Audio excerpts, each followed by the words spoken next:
आरक्षणासंदर्भात मुख्यमंत्र्यांवर प्रचंड टीका झाली, मात्र त्यांनी सर्व परिस्थिती संयमाने हाताळली. राऊतांचं वक्तव्य. छगन भुजबळ बोलत आहेत, थेट जाऊयात.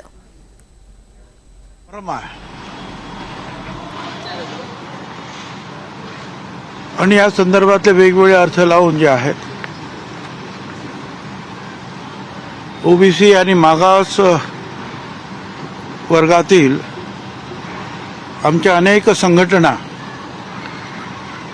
आमचे नेते यांनी राज्यात वेगवेगळ्या ठिकाणी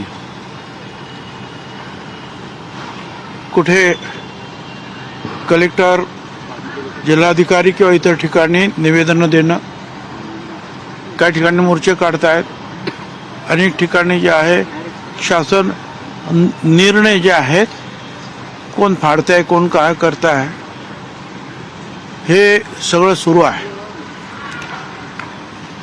मी आपले इतर ओबीसीचे जे नेते आहेत त्यांच्याशी सुद्धा मी चर्चा केली. आपल्याला कल्पना आहे की आता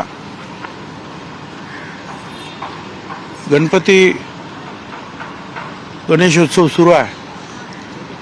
आता 2 दिवसामध्ये जे आहे विसर्जन वगैरे जे आहे सुरू होणार आहे. अनेकांच्या घरी सुद्धा गणपती असतात, अनेक कार्यकर्ते सुद्धा या कार्यक्रमात असतात. काही ठिकाणी उपोषणं सुद्धा सुरू आहेत ओबीसीच्या कार्यकर्त्यांची आणि नेत्यांची.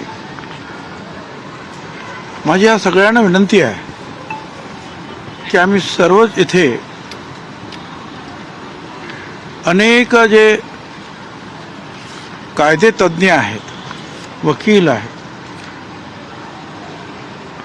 त्यांना हे सर्व कागदपत्र देऊन या संदर्भामध्ये जे काही संभ्रम आहेत त्याबद्दल त्यांची मतं आम्ही अजमावत आहोत, माहिती घेतो आहोत. आवश्यक असेल तर निश्चितपणे जे आहे त्यांच्याशी चर्चा करून कदाचित सोमवार मंगळवारपर्यंत, कारण आता उद्या 1-2 दिवस गेले की आता गणपती आणि विसर्जन आणि रविवार वगैरे आहे, तर कोर्टात, हायकोर्टात जर जाण्याची सुद्धा आमची तयारी आहे. पण त्या संदर्भामध्ये आपल्याला अनेक कागदपत्रांची जे जुळवाजुळव करावं लागते, आवश्यकता भासते.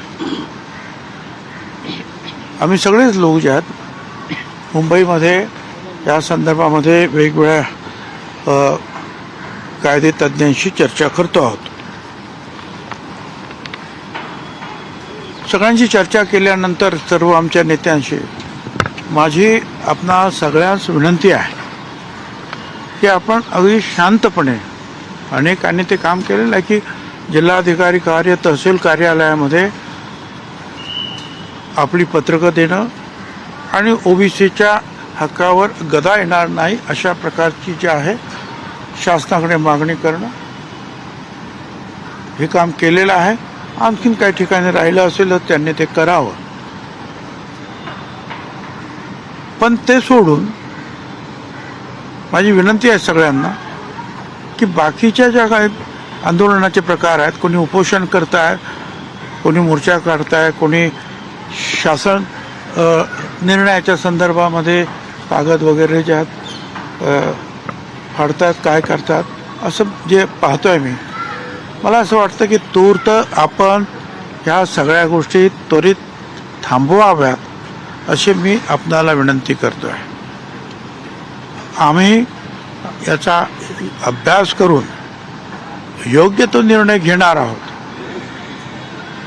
ओबीसीचं नुकसान होत असेल असं आमच्या वकिलांनी पूर्णपणे आपल्याला निश्चितपणे सांगितल्यानंतर आणि हायकोर्टात जाण्याची तयारी दर्शवल्यानंतर आम्ही निश्चितपणे हायकोर्ट असेल किंवा सुप्रीम कोर्ट असेल या सर्व ठिकाणी जाण्याची आमची तयारी आहे. पण त्यासाठी आपल्याला कल्पना आहे 1-2 दिवसाची आणखीन आवश्यकता आहे.